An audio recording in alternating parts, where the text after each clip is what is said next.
Na vrsti pa je prva tuja gostja, in sicer dr. Beate Banner, ki bo predstavila, lahko aplavz, lahko. Hvala.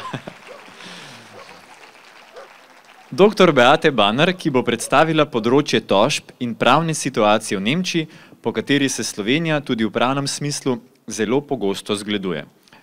Dr. Beate Banner je bila ena prvih odvetnic, ki je spregledala koronsko goljufijo in se vključila v odpor. Zaradi tožb proti koronskim ukrepom je že zelo zgodaj stopila na žulj oblastem, zato so jo pridržali in zaprli na psihiatriji z izgovorom, da se je upirala policiji in bila nevarna.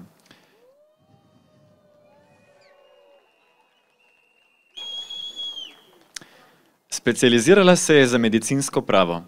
Že v mladosti je kot ustanoviteljica odvetniške družbe prejela nagrado in je poleg uspešne odvetniške prakse napisala več standardnih del z področja medicinskega prava.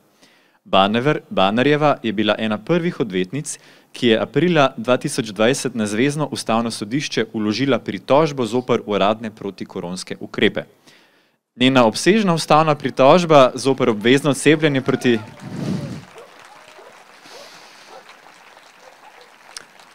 Njena obsežna ustavna pritožba zoper obvezno cepljenje proti ošpicam je trenutno še v obravnavi.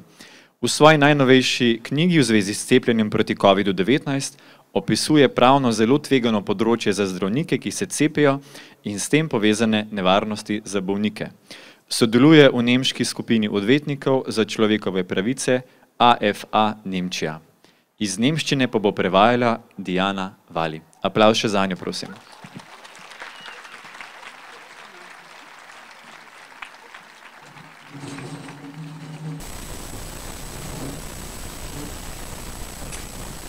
Ja, ich hoffe, dass man mich versteht.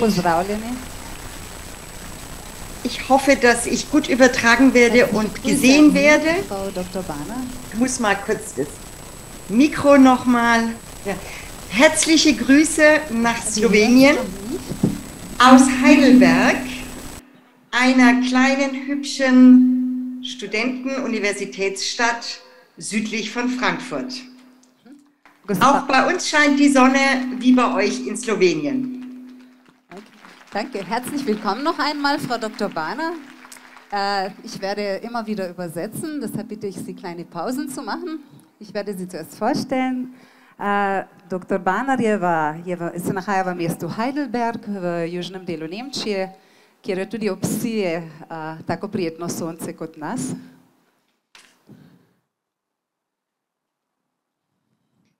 Ja, ich freue mich, dass auch in Slowenien der Widerstand wächst.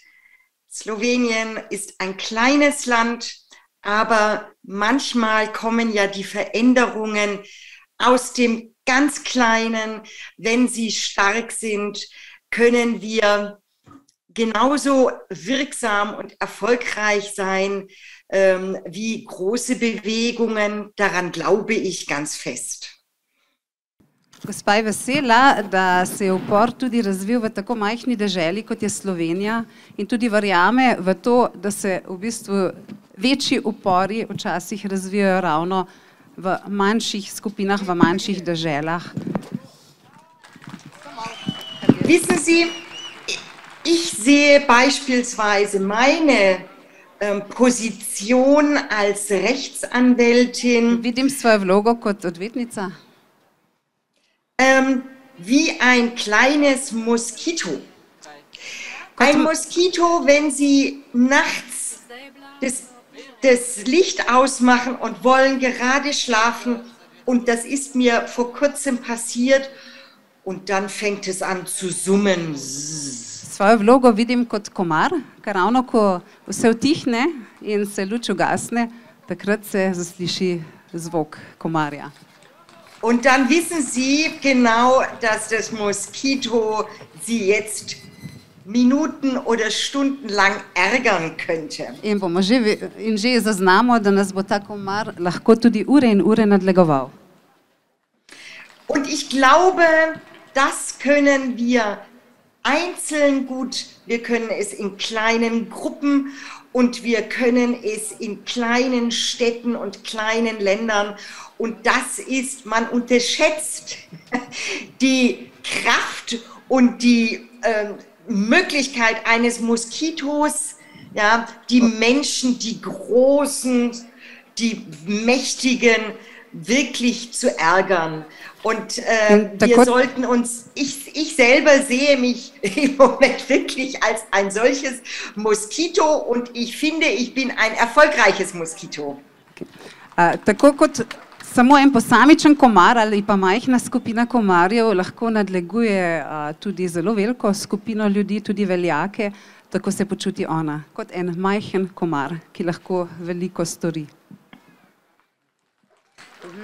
Also, ich will ein Beispiel nennen. Bom dala en primer.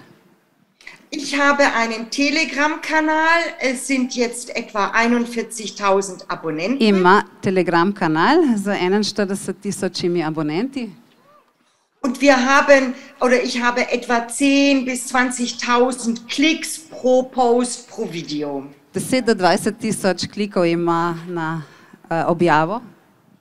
Aber im August und im September habe ich 3 Posts gemacht und jeweils ein PDF, also eine Seite, die man sich runterladen konnte. Augusta in septembra je v bistvu ustvarila 3 takšne objave in en PDF-dokument.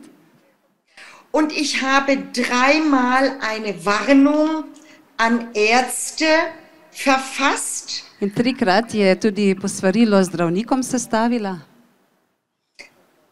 Gegen die Impfung mit den Gefahren, die ein Arzt eingeht, wenn er grundsätzlich impft, aber insbesondere Kinder und Schwangere. Und darüber werden wir gleich auch noch etwas mehr hören, über die Gefahren. Svarilo glede nevarnosti, ko izvajajo cepljenje odraslim, pa še posebej otrokom. Und diese Nachrichten auf meinem Kanal wurden bis zu 500.000 Mal geklickt. In do 500.000 krat so kliknili na to mojo objavo. Und sie wurden ausgedruckt, mein Schreiben. Es wurde an Ärzte verschickt, es wurde an Haustüren geklebt, wie ich erfahren habe. Natisnili so, pošiljali zdravnikom in jih tudi na vrata, vhodna vrata nalepili. Also die Aktion einer einzelnen Person von mir hatte im August und im September wirklich eine große Reichweite und hat, glaube ich, auch mit dazu beigetragen, dass viele Ärzte mit dem Impfen aufgehört haben. In akcija enega samega človeka je torej v taki obsežnosti tudi nekaj dosegla in je mnenja, da je zaradi tega tudi množica zdravnikov prenehala s cepljenjem. Und solche Aktionen sind deshalb notwendig. Ich bin ja Rechtsanwältin, ich bin Fachanwältin für Medizinrecht. Takšne akcije so pomembne. Ona je strokovnjakinja na področju medicinskega prava. Aber, und ich war eine der ersten im April 2020, die einen Antrag an das Bundesverfassungsgericht, unser höchstes Gericht, eingereicht hat. Prva je bila, ki je lani že marca 2020 vložila tožbo na Ustavno sodišče. Und seither bis heute versuche ich auch bei Gerichten als Anwältin rechtlich gegen diese Corona-Maßnahmen zu klagen. In tudi vlaga tožbe kot odvetnica proti ukrepom, koronskim ukrepom. Aber wir müssen feststellen, dass die Gerichte meistens nicht helfen. Ampak žal ugotavlja, da sodišča pogosto ne pomagajo. Und deshalb müssen wir uns andere Aktionen einfallen lassen, auch ich als Anwältin. Zato je treba drugače tudi ukrepati, tudi ona kot odvetnica. Und wir alle, auch ihr, die ihr euch hier versammelt habt, jetzt in dem schönen Park, in Slowenien und weltweit. Wir können mit kleinen Aktionen alle dazu beitragen, dass wir Widerstand leisten und dass wir dagegenhalten. Vsi lahko prispevamo k uporu, tudi mi tukaj, ki smo zbrani v tem parku. Ich habe dann im Mai beschlossen, wieder ein Buch zu schreiben, obwohl ich es nicht mehr wollte. Es ist viel Arbeit und ich wollte kein Buch mehr schreiben. Maja je sklenila, da bo ponovno napisala knjigo, kljub sklepom, da ne bo se več lotila pisanja knjig. Ich habe zuvor 5 Fachbücher geschrieben für Ärzte und Juristen. Do takrat je napisala 5 strokovnih knjig za odvetnike in zdravnike. Und jetzt ist es für Ärzte und Patienten das Buch mit dem Namen Corona-Impfung, was Ärzte und Patienten unbedingt wissen sollten. Napisala je knjigo z naslovom Korona, cepljenje proti koroni, kaj bi zdravniki in tudi pacienti morali nujno izvedeti. Und der Anlass war, dass jetzt im Mai, die Kinderimpfung ein Thema wurde. Und das hat mich wirklich, das war sozusagen die Grenze des Menschlichen und des Medizinischen. Deswegen habe ich doch wieder ein Buch geschrieben. Povod za to, da se je odločila napisati to knjigo, je bila pa uvedba cepljenja otrok, kar je pa pri njej preseglo mejo. Und dieses Buch richtet sich vor allem an die Patienten, aber auch an die Ärzte. Knjiga naj bi nagovarjala paciente v prvi vrsti, ampak tudi zdravnike. Und es geht darum, was die Ärzte vor einer Impfung wirklich dem Patienten alles erklären und darlegen müssen, damit der Mensch, der sich impfen lassen möchte, eine rechtmäßige, korrekte Einwilligung geben kann. Gre predvsem za to, da zdravnik pred cepljenjem res jasno razloži vse v zvezi s cepljenjem, da dobi pacient zares vse informacije, preden v bistvu privoli v cepljenje. Und der Arzt muss sehr viel erklären und zdravnik naj res temeljito razloži. Und frühzeitig, mindestens einen Tag vorher, sozusagen aufklären.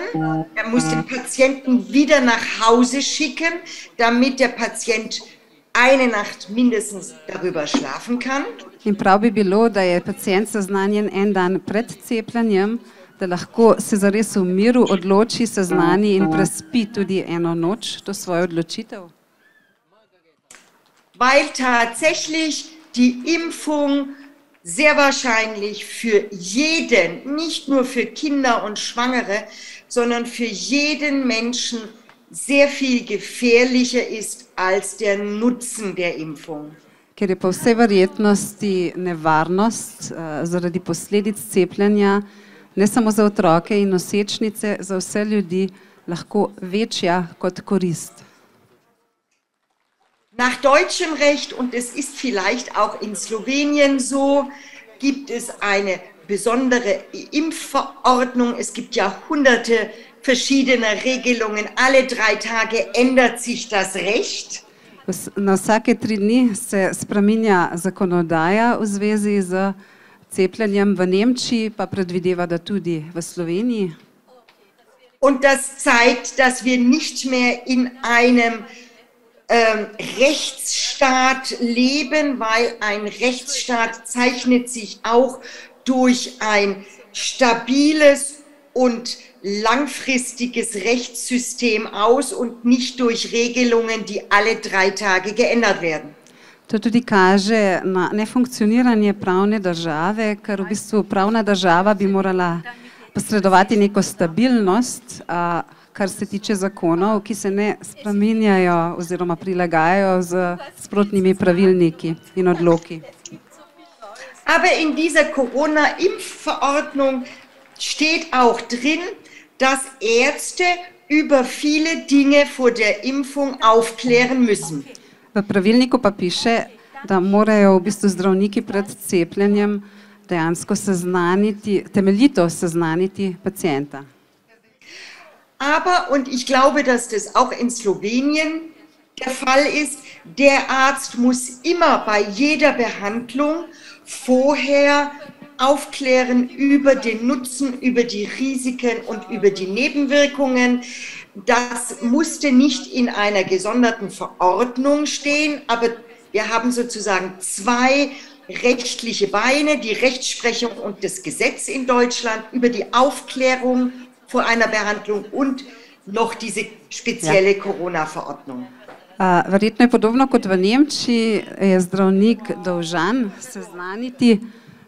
temeljito seznaniti glede cepljenja, brez nekih dodatnih pravilnikov, da je to v bistvu že nekaj, kar velja dolga leta, da je to temeljita seznanitev v bistvu obveza in v Nemčiji to v bistvu na dveh stebrih uzakonjeno.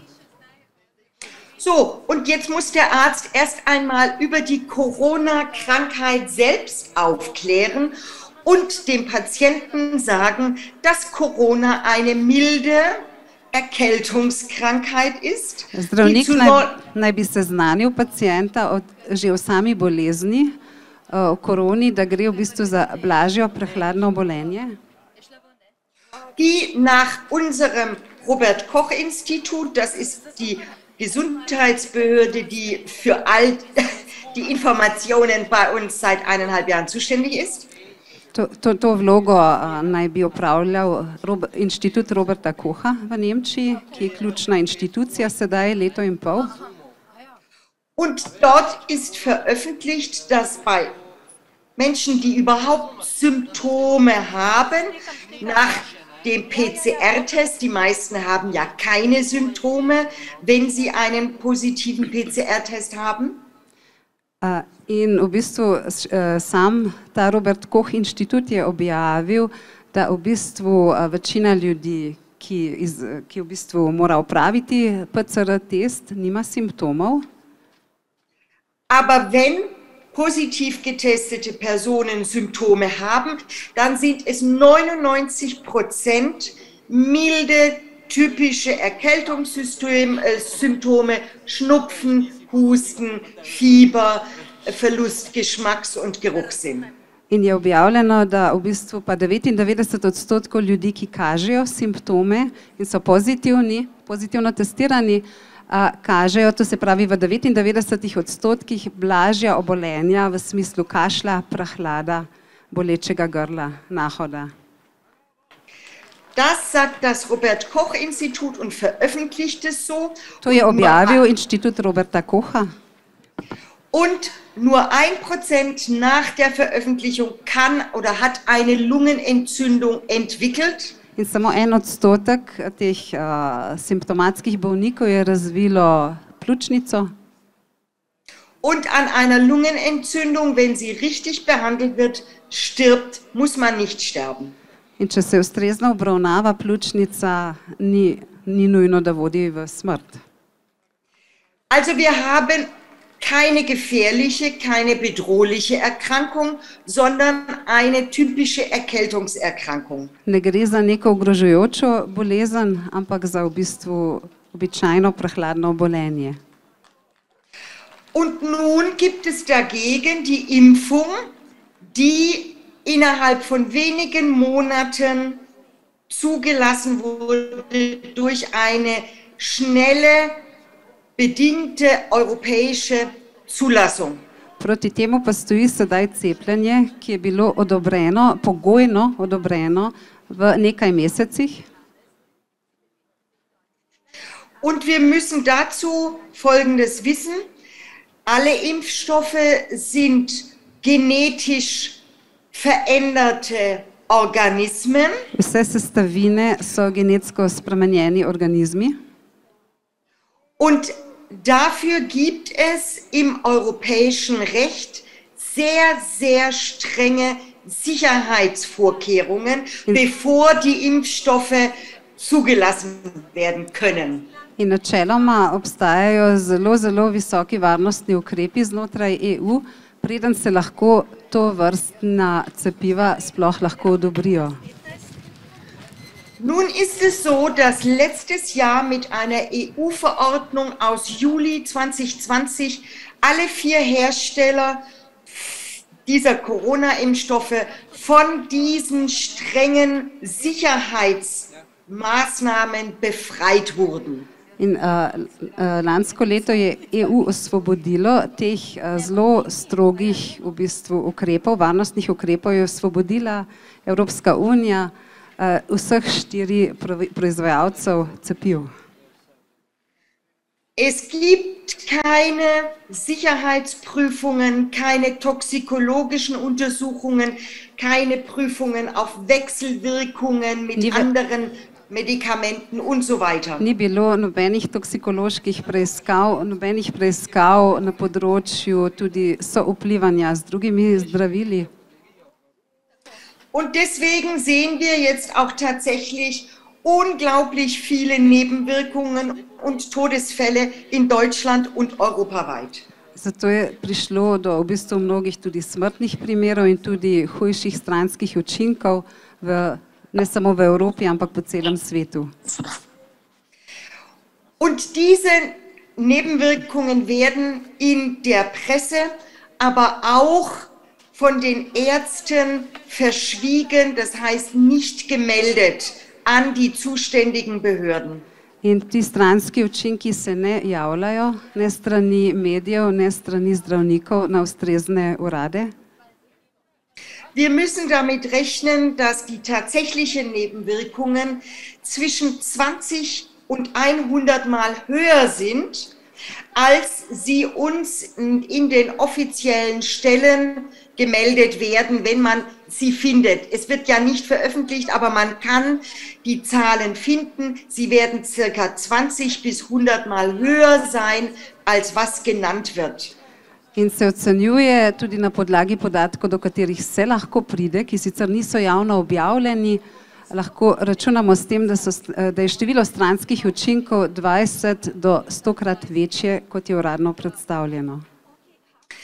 Also die Zahlen sind sehr beunruhigend und die Empfehlungen bei uns in Deutschland, Kinder und Schwangere beispielsweise zu impfen, entbehren jeder wissenschaftlichen Grundlage. In v bistvu cepljenje nosečnic in otrok ne temelji na strokovnem mnenju, na strokovnih temeljih. In število teh stranskih učinkov je zares zaskrbljujoče. Schwangere waren niemals Teilnehmerinnen in den Herstellerstudien. Nosečnice še nikoli niso sodelovali v študijah proizvajalcev zdravil.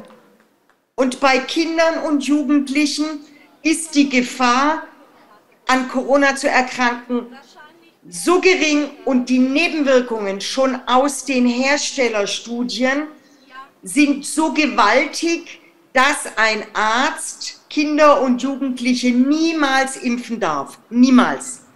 In če se primerja v bistvu nevarnost okužbe pri otrocih in mladostnikih z možnimi stranskimi učinki, ki so mnogo večji, ne bi se jih smelo cepiti. Und deswegen fordere ich am Ende meines Buches Na koncu svoje knjige zato zahtevam die Einführung eines neuen Straftatbestandes. Uvedbo novega kazenskega prava oziroma zakonika. Dass Ärzte, die Menschen impfen ohne ordentliche Aufklärung, die nie stattfindet. Da če zdravnik brez temeljite seznanitve izvaja cepljenje. Und Ärzte, die Schwangere, Vorerkrankte waren auch nie in Studien und Kinderimpfen streng bestraft werden nach Strafrecht. Naj bi se jih kaznovalo, torej če ne seznanijo v zadostni meri pacientov in če cepijo nosečnice, obolele ljudi in otroke.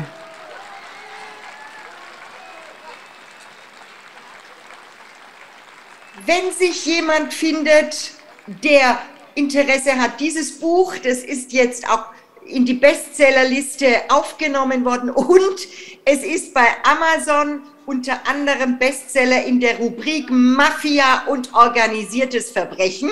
Knjigo najdete na Amazonu pod rubriko Mafija in organiziran kriminal in je že postala uspešnica.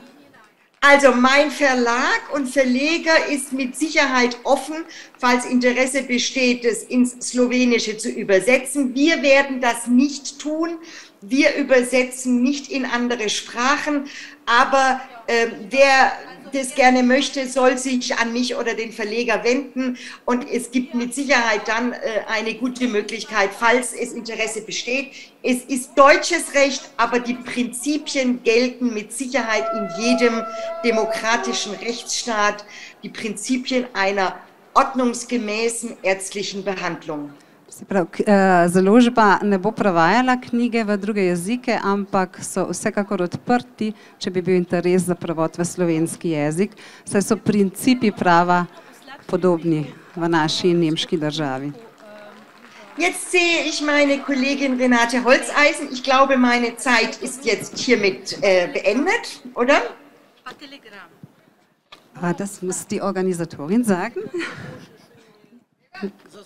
Naslednja govornica je že pripravljena.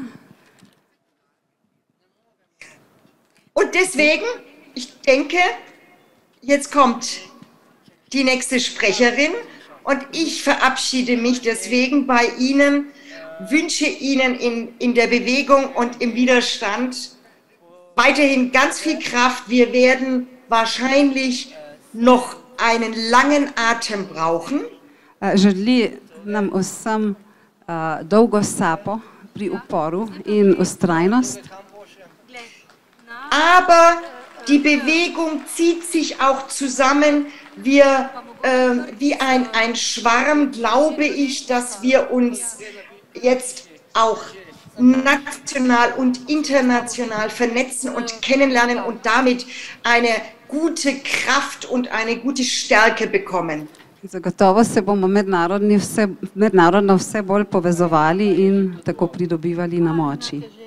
Und deswegen vielen Dank auch nach Slowenien für Hvala Sloveniji für euren Widerstand, für eure za vaš upor und für euren Mut. In za vaš pogum. Frau Dr. Baner, vielen Dank auch an Sie und alles Gute. Gerne, auf Wiedersehen. Auf Wiedersehen.